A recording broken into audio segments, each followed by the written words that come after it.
Welcome, everybody. It is Wednesday, which means it is Wine Wednesday with the Maryland Wineries Association. And I'm Kevin Addix, thrilled to be here with yet another star of the industry. And this is from one of our historic wineries, one of the originals launching back in the 80s. So I'd like to invite up Neill Bassford from Elk Run Vineyards. Neill, welcome. Thank you very much, Kevin. It's a pleasure to be here.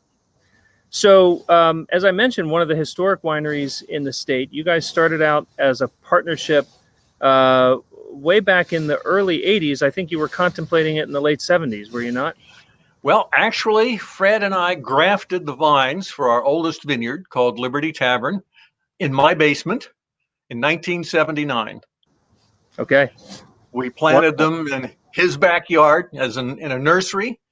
And then in 1980, we moved up to where we currently are in Frederick, and we planted our first vineyard. What were those first vines?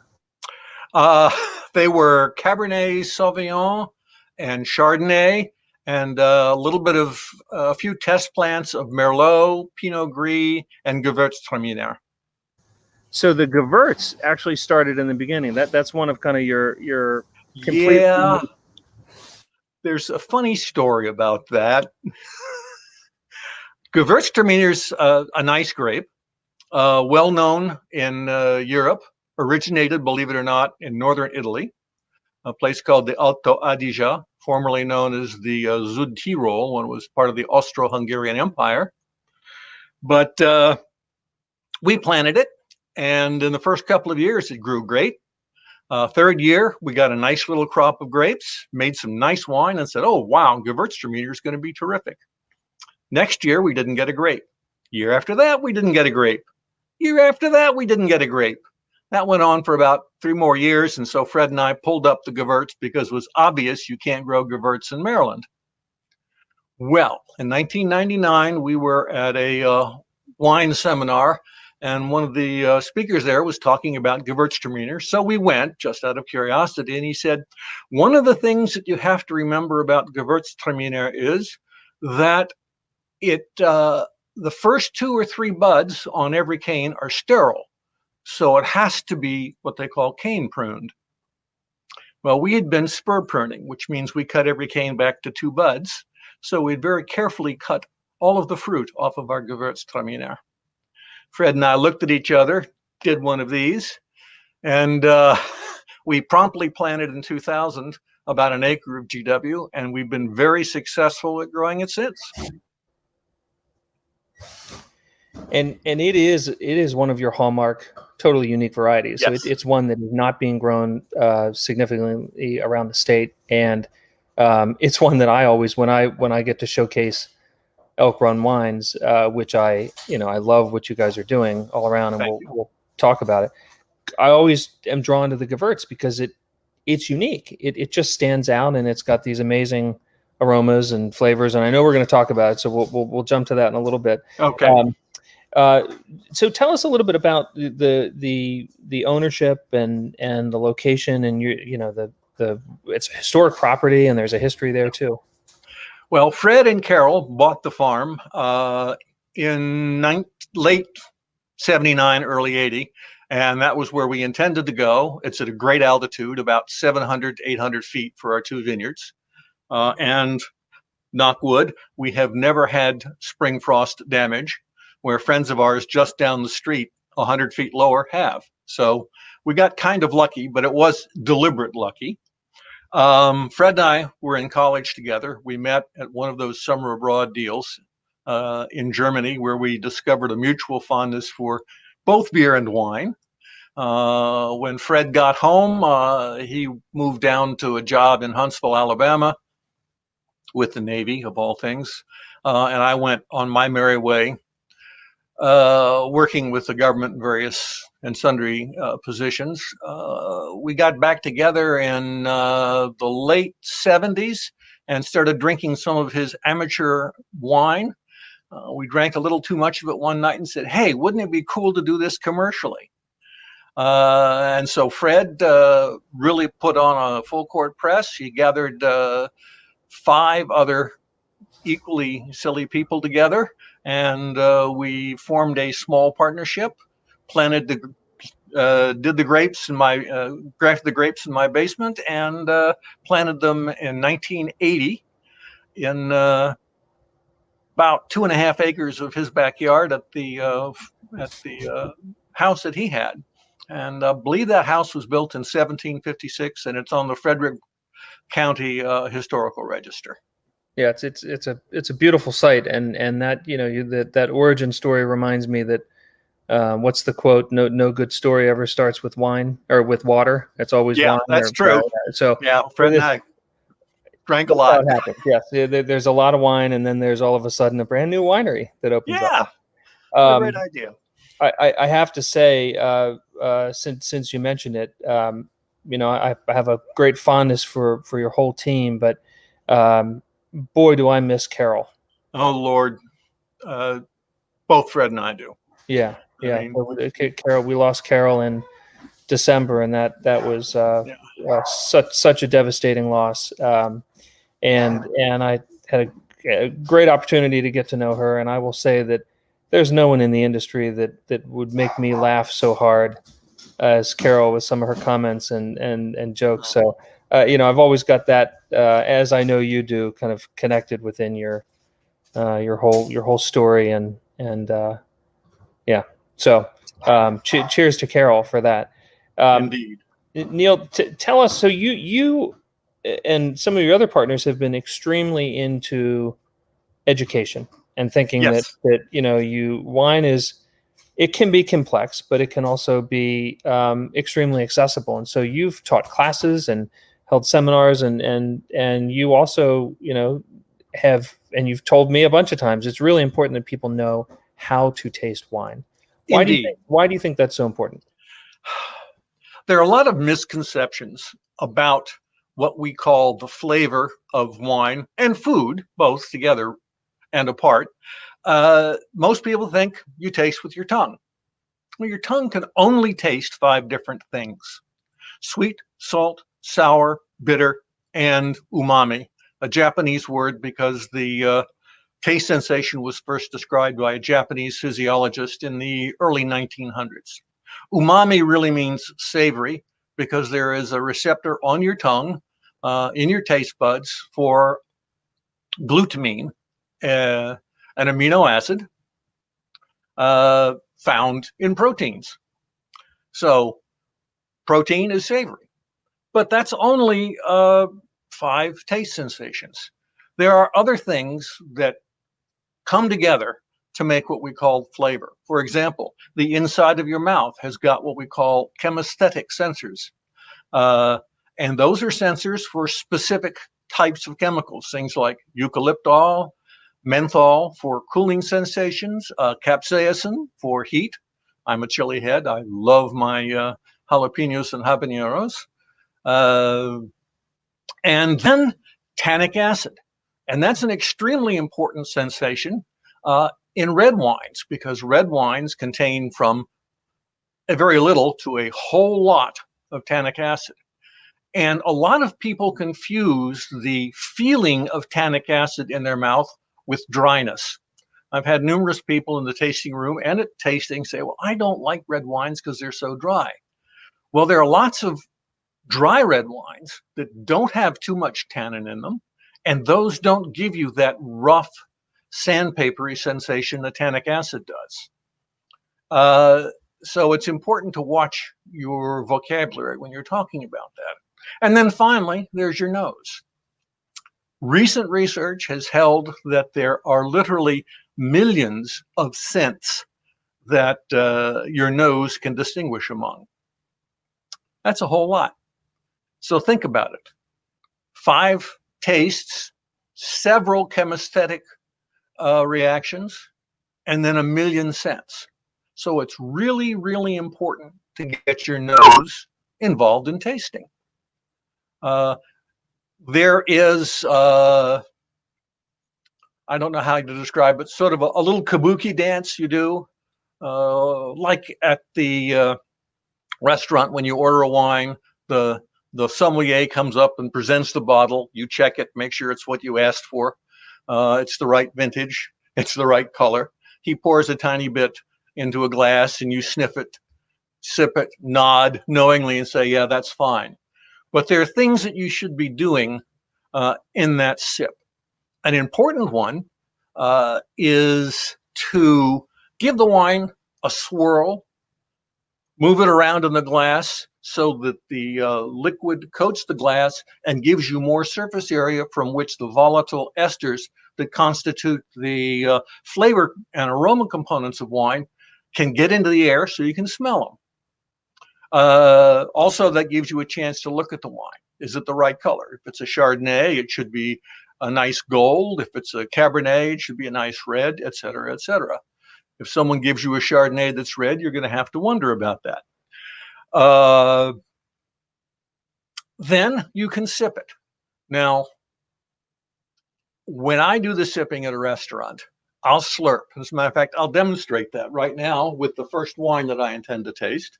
I hope I'm not getting too much out of order here. We'll pour the wine in the glass. We will swirl it around.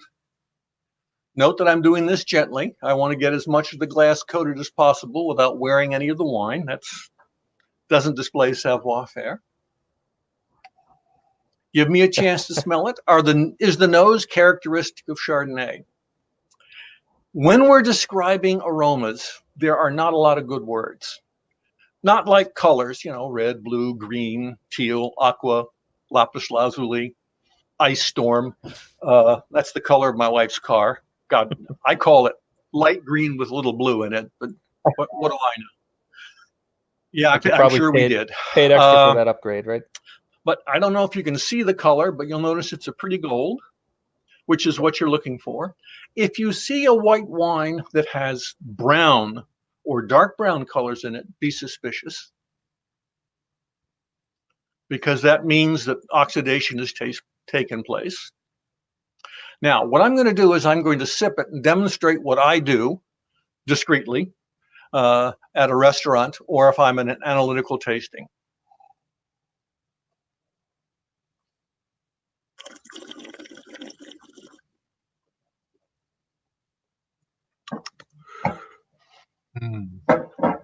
Okay, what did I do? Took the wine in my mouth, swished it around, leaned my head a little bit forward, and pretended as though I were slurping gently through a straw to get bubbles through the wine, to get the aromas through my nasopharynx up to my nose so I can smell them better. Because scent is an important component of the flavor of wine. Then I swallowed. If this were an analytical tasting, I'd spit.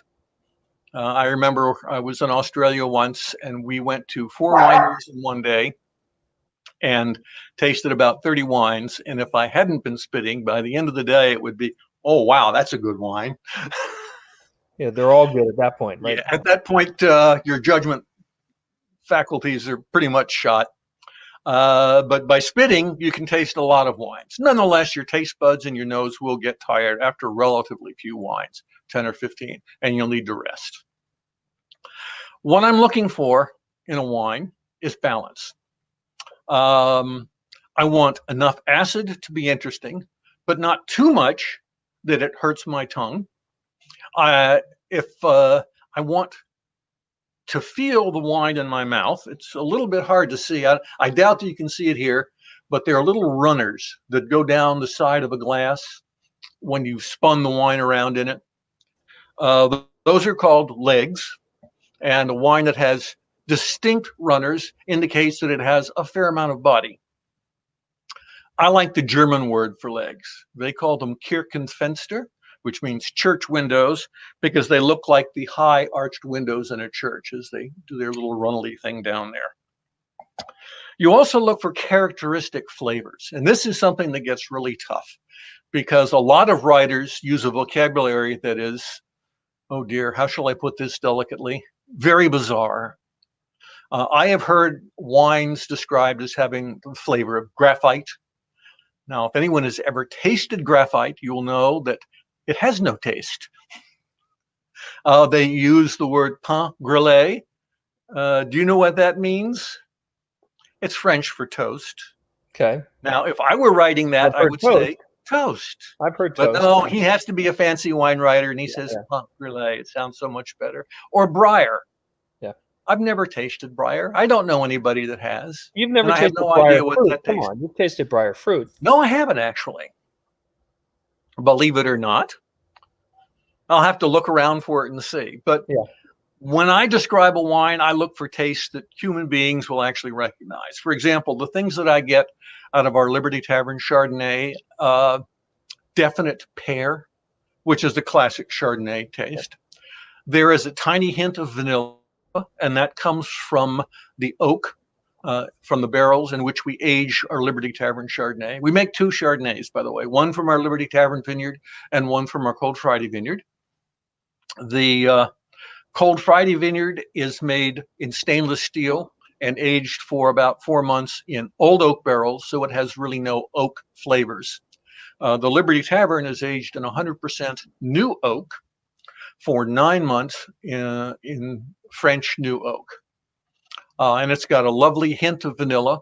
French oak does not have a real strong flavor, so you don't get an oak flavor in this, but you get some of the complexity. We like to look at oak as a seasoning and not a major flavor component. Not as the primary component, right? Right. I don't want to sniff a Chardonnay, for example, and smell, wood chips. 2x4s, right? Yeah, that is not pleasant. Neill, could I ask you a question about it? Sure. So I have always found that Elk Run wines age very well. And so I always find it. So these are all current releases that we're tasting today? Yes, these are all current releases. I think it's amazing to be able to walk into a winery and to start off by tasting a 4-year-old wine that will taste wonderfully for the next 10 years or more. I've had our Chardonnay at 12 years old, well kept in my own cellar, and it just keeps getting better. Yeah. It gets smoother, more complex. You have fewer of the direct fruit flavors. Tropical fruits, for example, mango, guava, are also a fruit that I've tasted in our Chardonnay. Right. And the final thing you want to look for in a wine is, does it have a nice finish? And does it have a long finish? Now, I tasted the Chardonnay a minute ago, maybe a bit more, and I can still taste it. And there's a nice kind of a rich, complex aftertaste. And in all honesty, I don't know why that's there, what the mechanics of it are, but I do know that good wines will have a long, complex, interesting finish. And I think that's a good description of our Chardonnay. A good description of the Chardonnay, but also how to taste. So thank you very much. So remind us the price point on the Liberty Tavern. That's $27 a bottle. Okay. And the Liberty Tavern line is basically your premium. It's our 2 premium grapes, Liberty Tavern Cabernet and Liberty Tavern Chardonnay. And our other vineyard, which we call our new vineyard, was planted in 1999, 2000. And so, wow, it's 20 years old now. Yeah. Time flies when you're having fun. And that's where we have also Cabernet Sauvignon, Chardonnay, Merlot, Petit, Verdot, Pinot Noir, Gewürztraminer. What have I forgotten? Don't you have some Malbec? No, we did have some Zinfandel once. We pulled that out. That's all gone. Okay. Yeah, sigh. I think that's... Oh, Syrah. I knew there was one more. Syrah. I would have come to that. Yeah, we were the first ones to grow Syrah in Maryland. First to grow Gewürz. Yep. First to grow Cabernet Franc as a sole varietal, and we'll be tasting one of those shortly. That's one of my favorite reds. Yeah, I think the Cab Franc has done extremely well throughout Maryland, but especially in that Piedmont region from kind of Carroll County, Frederick County, Washington County. It's really, really doing beautifully there. It's a lovely grape. It grows quite well. It's pretty robust for a vinifera varietal. And the only time we ever had a failure of the Cabernet Franc crop was 2018. And gosh, nearly 40 You, years of growing grapes. you and everybody else. Yeah. Yeah. That was just, we're trying to figure out a way to strike 2018 for weather and 2020 for everything else. Yeah. So Neill, tell us the next wine we've got to try. Well, interestingly enough, it is a Cabernet Franc. Well, good. What a shocker. Cabernet Franc is one of the key varietals found in Bordeaux, but it is very prevalent in the Loire Valley. As a matter of fact, if you go to the Loire Valley, and you get a red, about 60% or 70% of the time, it's going to be a Cab Franc. And a good portion of the time, it'll be a Pinot Noir. And if you can ever find some Pinot Noirs from the Loire Valley, they are far more affordable than Burgundies, which is no great trick. And they're also lovely. All right. Good tip. Yeah. So your Cab Franc in the best years, I think, is the best wine in the state. Well, thank you very much. I do appreciate that. I mean, I've just, in showing it around and tasting it, there's just such a wow factor from the Cabernet Franc. And I think recently I opened a 97 or 98. And it's stunning. Yeah, I drank all of mine from that era. I still have one 2007 and a couple of 2010s left. And I regret no bottles hiding anywhere, huh? Not personally. Yeah. Fred has got some things squirreled around the wine. Fred's hiding some, right? Yeah. And every now and then we'll get into it and see how it's aging. Strictly for scientific purposes, you understand. Cabernet Franc is interesting. Believe it or not, it is one of the parents of Cabernet Sauvignon. Cabernet Sauvignon is a cross between Cabernet Franc and Sauvignon Blanc, hence its name, Cabernet Sauvignon. But this is a wonderful grape. It ripens earlier than Cabernet Sauvignon. It's a little less tannic, and it has wonderful, wonderful aromas. Let me swirl this around a bit. Let's see, here we go. You'll notice I'm ambidextrous. It's years of practice. Intense perfume, red fruit, cherries, currants, a hint of chocolate, a hint of smoke that comes from the barrel, a hint of vanilla, also that comes from the barrel. I find that our Cabernet Franc, anyway, goes best with really strongly flavored foods. Now, don't tell anyone, because Fred hates it when I say this, but Cabernet Franc is just fabulous with pepperoni pizza. So just keep that between us, if you don't mind. I'll get in trouble again. I have a feeling the word's out. Uh-oh. But strong flavored cheeses, Munster. We have some stuff from Gut Esse.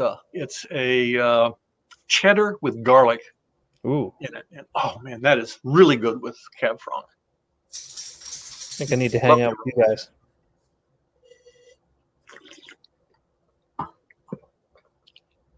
The Cabernet Franc has modest tannins. They're there. This is a 16, if I recall correctly. Yeah. So it's just rounding around into adulthood. We have lower tannins, I think, than most folks that make red wine because we ferment most of our reds fairly coolly. Right. We try to keep the fermentation temperature in the low 80s. And that way you don't extract a lot of harsh tannins from the seeds. And that gives you drinkability when young, but enough tannin to give this wine some ageability. I have never had one of our Cabernet Francs that, when it was kept properly, age out on me. I always drink it first. Well, of course. And yeah, and that has run up to as much as 14 years from my own personal cellar. And I think your point about the cooler fermenting, that may explain it, because when I pour your Cab Franc, to people who've had Cab Franc, there's always a bit of a surprise because it is that much more accessible, and it is by no means a soft wine. Yeah. It's a big wine, but it doesn't kick you in the face. Yeah, it doesn't give you that sandpapery feeling. Right. I mean, it is there, but it's not so intense that it's unpleasant. Right. Yeah, one of our problems at Elk Run is that Fred and I only make wines we like to drink, Yeah. and we just keep trying new things. We currently have 13 or 14 wines on our wine list, give or take. We have 2 Chardonnays, 2 Cabernets, 7 other varietals, plus some blends. Yeah. So, Well, and then what's the price point on this? also $27, Also 27. which is a real good deal. We sent our 2010 Cabernet Franc to the San Francisco International Wine Tasting, where it was declared the best Cabernet Franc at the tasting. And Fred and I were very pleased with that. The number 2 and number 3 wines, one was $75 and the other was $50. Now that's both gratifying and aggravating. Yes. Oh, yeah. We were gratified to have beaten them and aggravated that we're not getting that kind of money for our wine. Life is tough. Well, I think it's there's the old adage of if you want to sell more wine, raise the price. And Well, what's we'd your like most to make our expensive? wine. We're looking for selling wine that'll keep us in business, Sure. but not be so overpriced that people can't enjoy it freely. What is the most expensive wine? That would be on a bottle basis. That would be either our port or our Vin de Jus, Okay. and both of those are very specialized wines. Okay. Port spends 36 months in old oak, Right. so just making it's a pain in the butt because we have to keep it so long. And the Vin de Jus is made by cryo extraction on Riesling. We freeze the grapes, throw away the ice, reducing the volume of the juice by about 50%. Right. And that's one of the reasons why it's so expensive. It's also just, you've had it, I think. Oh, You've had it's stunning. Yeah, it's Yeah. top line I stuff. had a 95 Vin de Jus glacé a couple of months ago, and it just keeps getting more and more awesome. 95. Yeah. I have to check. I just packed up some for a move, and I have a very old bottle with the old label, Mm-hmm. and I didn't check the vintage before I packed it, so that I'll take note If of it's that. been kept well, it will be stunning. Okay. Yeah. Well, that's great.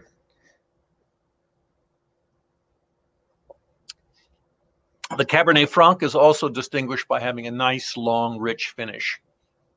And, Fred and I are still trying to figure out exactly what it is that we do to get that nice, rich finish. Keep doing it. Because we use minimally interventionist winemaking. We do use cultured pure yeasts. We do use potassium metabisulfite for sterilization.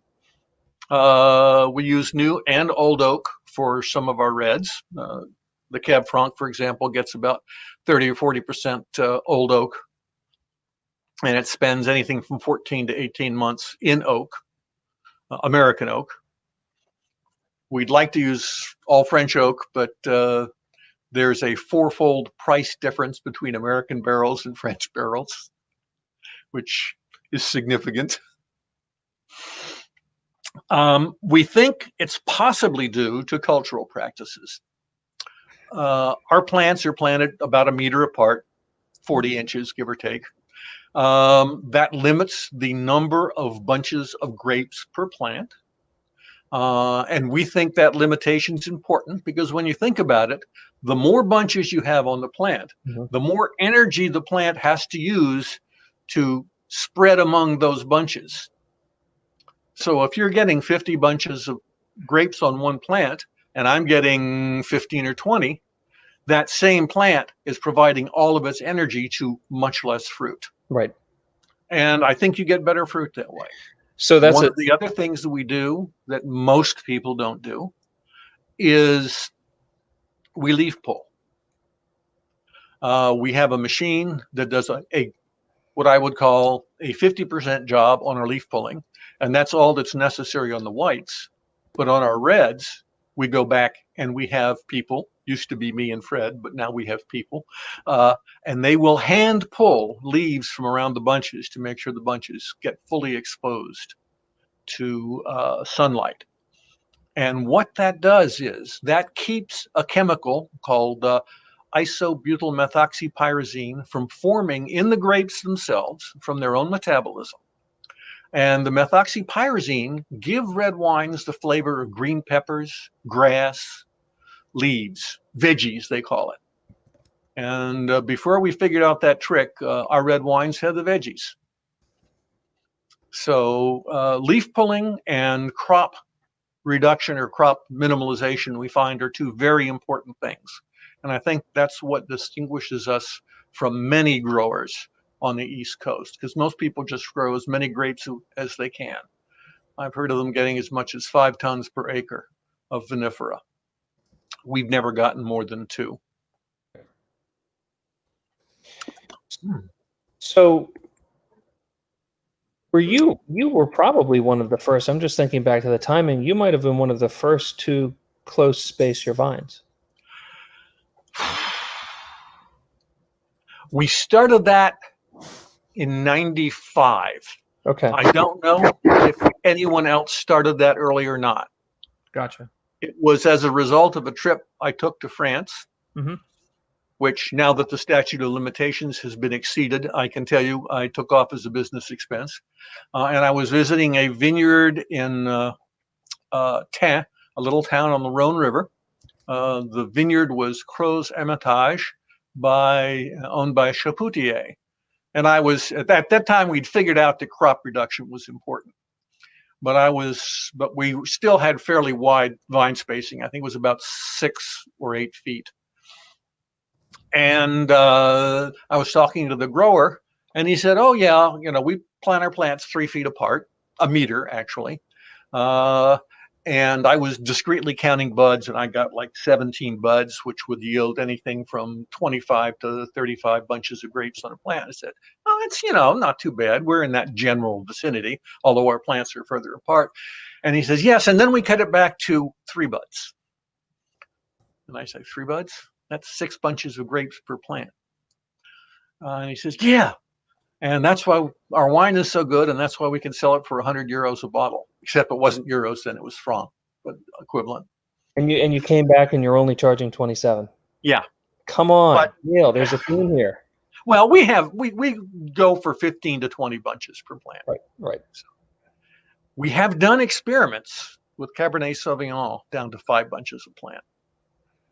Unfortunately, the experiment worked beautifully. The wine was delicious, but it was completely uneconomical unless I could sell it for like $100 a bottle. Again, not feasible. Not so much. Not so much. Sigh. So just looking at the time, let's jump to the next. Oh, goody. Wine. So I've not had this one. So this is new for me, and of course, I'm also still not having it. Tasting, well, come by and I'll pour you some. Definitely. The bad news is this is kind of a super reserve at the moment. We only made 1 barrel of the 17, which is what this is. We only had 3 rows of it, and we had originally planted it to be a blender. But after we made wine with it, we decided it tasted too good just to blend away. That's one of our other problems. We don't make business decisions based upon economics, but upon what we like to drink. But Petit Verdot is one of the classic grapes of Bordeaux. It is strictly a blender in Bordeaux. I don't know of anyone that uses more than 5 or 10% Petit Verdot in their wines. It is incredibly intense. It might be hard to see, but it should look just about black on your TV screen. It can be quite tannic, although Fred and I have found that on the East Coast of America, you do get more fruit in the Petit Verdot. Nonetheless, it is still a big wine. 17 is kind of young. I'm going to be interested to see how this ages. I snuck away a case of it for myself. We don't have much left, probably 10 or 15 cases, if that. All right, I'm on my way. Okay, better hurry. It's not out. you have to ask for it. So anyone, usually we reserve it only for people. Wait, you're showcasing a wine that you have very little of that you can't get unless you ask for it. Is there like a secret knock, secret password? No, just saying Neill sent you. That'll work. Neill said that if we ask for it, we can get a bottle. Does that raise the price? No. This too is $27. Wow. Look at the color on that. Oh, yeah. Inky red, I guess dark purple, something like that. Jeez. That's why it's a blender in Bordeaux. You add 5% of this to a Cabernet Sauvignon, it ups the level of tannins, intensifies the color incredibly. But on the East Coast, you actually get some nice flavors, and it's not too much of a tannic beast the way it is in France. It's got some nice, clean blackberry notes. This one has a hint of smoke from the barrel. Let's see.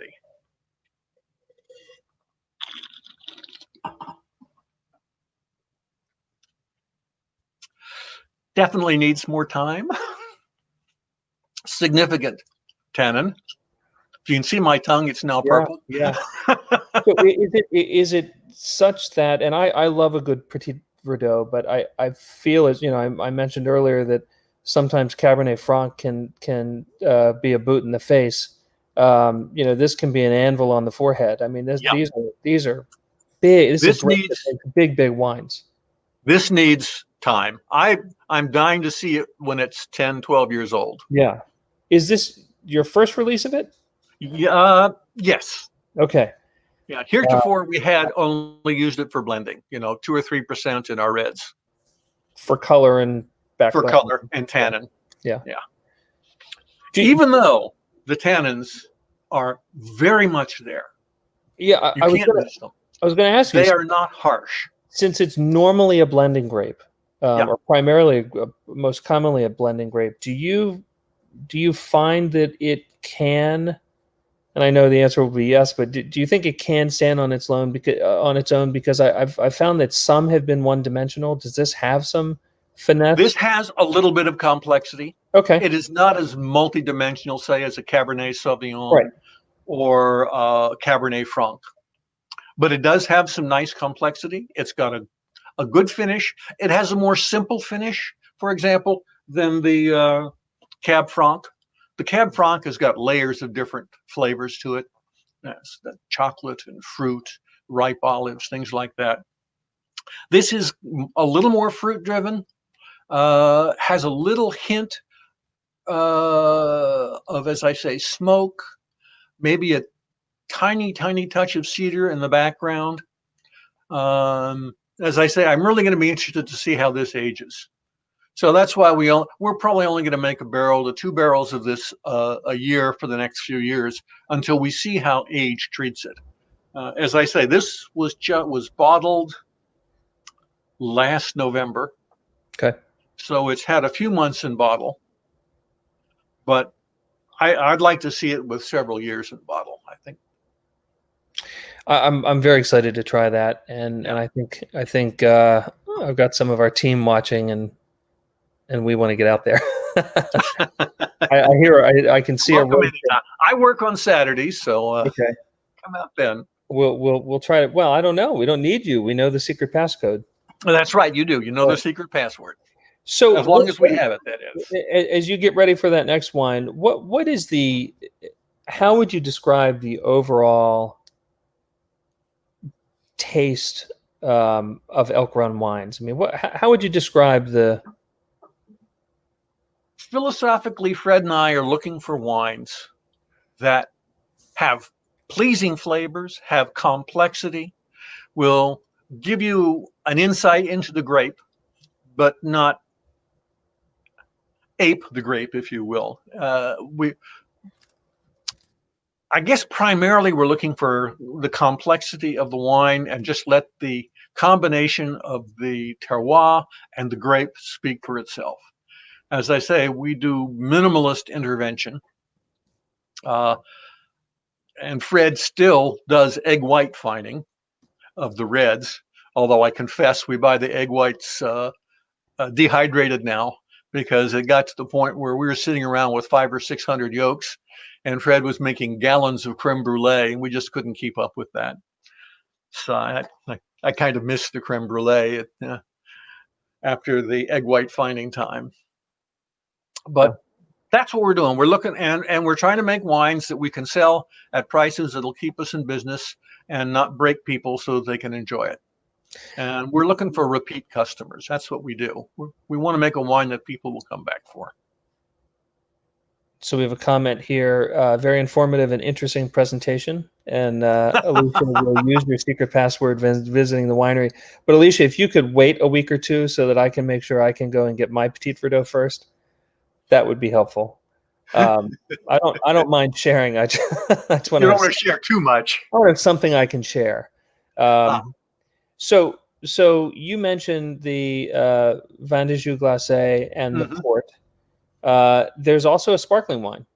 Yes, we've made sparkling wine out of everything. We've made a sparkling Céval, we've made a sparkling Riesling, a sparkling Gewürztraminer, but mostly, and for the last 10 or 12 years, we do sparkling Chardonnay and a Blanc de Noir, a sparkling Pinot Noir. Great. And I think they've turned out pretty nicely. Oh, they're beautiful. So another example, we make 50 or 60 cases of those a year because it's such a pain in the butt. You pick the grapes, you press them, you make a wine, you let that sit for 8 to 10 months, then you put that wine into bottles, add a little bit of sugar to it, then put that away for a couple or 3 years, then you take it out, shake it up, get all the sediment to the bottom, freeze the cork and the bottom, pop the cork, blow out the dead yeast, top it up with the same wine, cork it, wash the bottle, label it, and then voila, in 4 or 5 years, you have something to sell. I love it. Yeah, it's good, but it's a pain in the butt. It's always been great, and we've had the last few years. We didn't do it this year. We've had a winter wine expo where we have a little sparkling reception, and boy, yours it sings. The bubbles are beautiful. So yeah. So this one. Gewürztraminer. Finally. I'm sorry I put it off to the end. That is a German word, which means spicy Traminer. Gewürz means spicy in German. Traminer means from the town of Tramin, which is in, as I say, northern Italy, which is a German-speaking area of Italy.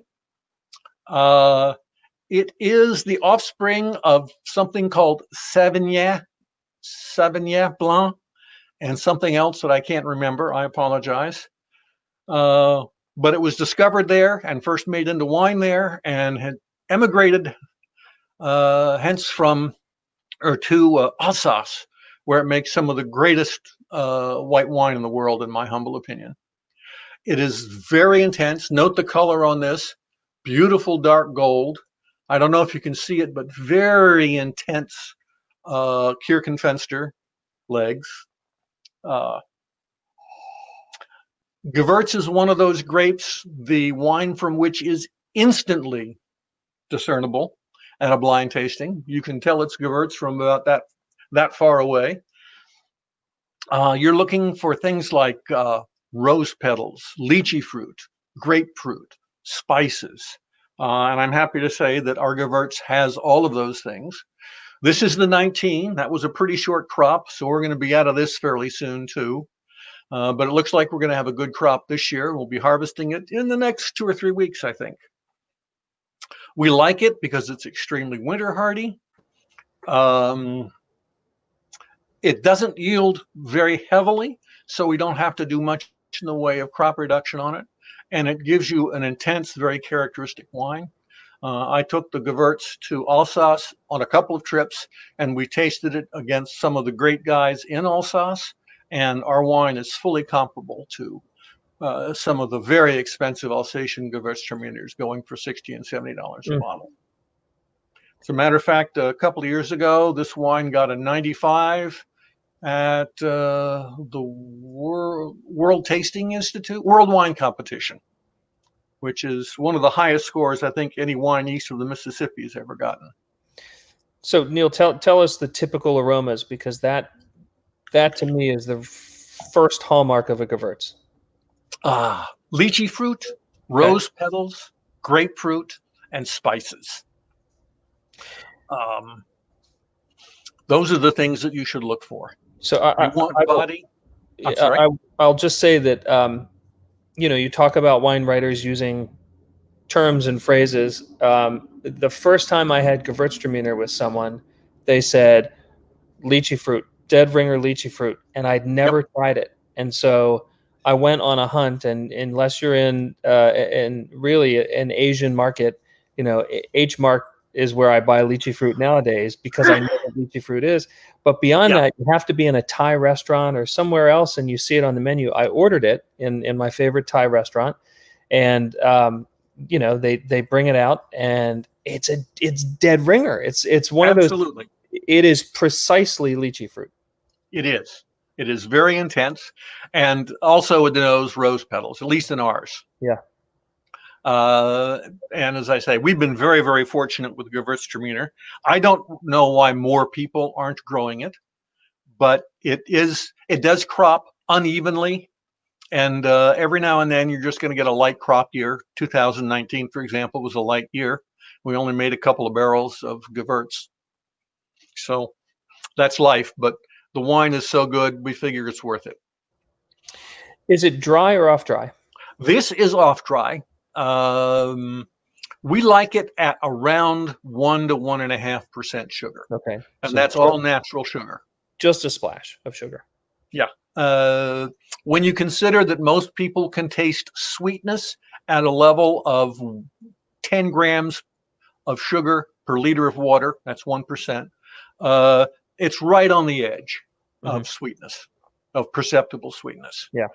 It has a wonderful mouthfeel. I mean, it really feels like you're drinking something thick, even though it's, a liquid. Yeah. It's got a viscosity to it. Yeah, it has distinct viscosity. So thank you for these. I mean, I think that because I didn't know about the Petit Verdot, I might have picked something else. But other than that, I would have picked, just as kind of a representation, I would have picked the Chardonnay, definitely the Cab Franc, the Gewürz, and maybe I would have chosen the sparkling or the Vendée. Our Syrah is really nice too, but I didn't want to do 3 reds. Yeah. Well, I mean, because I like the Gewürztraminer so much. Let's do it again sometime soon. Be happy to. Are you so Elk Run, do you have a wine club? We have what we call our case club and our cellar club, and no fee to join. All you have to do is from time to time, once a year or more, buy either a box of 6 or a case of 12, and you get good discounts. Yep. If you're in the clubs, it's a 15 and a 20% discount. Do you ship wine? We also have a connoisseurs club, which you can join online. And what happens is Fred will go around sniffing around the winery and look for wines that are interesting to him and me. And we will put together a package of 3 wines 4 times a year. We have served up 20-year-old ports. We have served up 10-year-old Gewürztraminers. I think we used all those up, but we have other Gewürzes that are a little younger. But we go around and look for interesting wines that are in our wine library. How big's that wine library? Oh, a couple of 100 cases, I guess. Okay. So you do hold. But we've been in business 40 years. Of course. Just one last question. How far back have you tried your wines, and what tell us about when they age out, wines will get kind of unpleasant tastes. There won't be anything to them. Usually that starts with our reds at about the 20-year point. Usually some will last longer. With our whites, it depends. I've never had a Vendée glacé age out. The oldest one I've tasted was 25, and it just was fabulous. And is it the sugar that's preserving that? Pardon? Is it the sugar that's preserving that? Partly, I think, yes. Okay. They also have a lot more acid in them than most wines. Twice as much, actually. We've never had a port age out on us. They go all the way back to 97. So I have had our Cabernets and our Cabernet Francs age out from the early 90s. And I have one bottle of a 1984 Chardonnay, which I'm not going to open. I'm just keeping that for grins.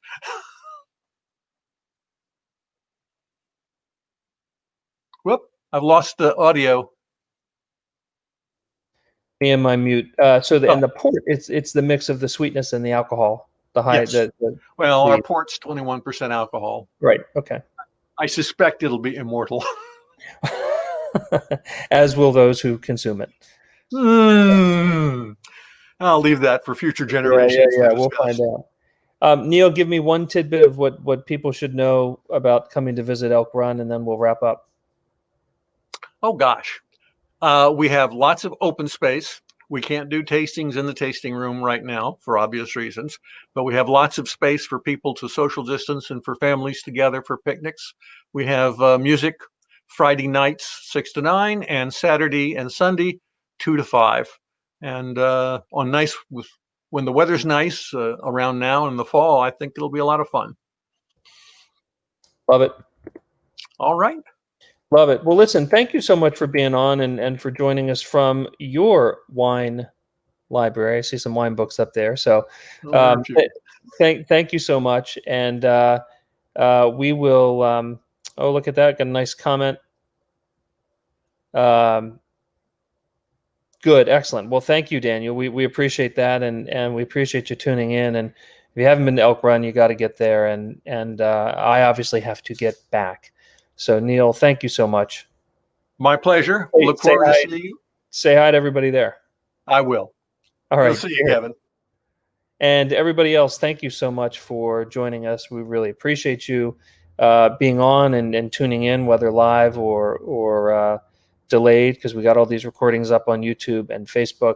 And I've been teasing it for a little bit. Maryland Wineries Association will be launching a new club shortly, and you'll be able to find wines and learn about wines like I would have learned about if I were part of the club. But, exclusive wines, secret wines that you have to ask for at the winery, we're going to be bringing those to you direct. So stay tuned for those. And thank you all so much. Cheers.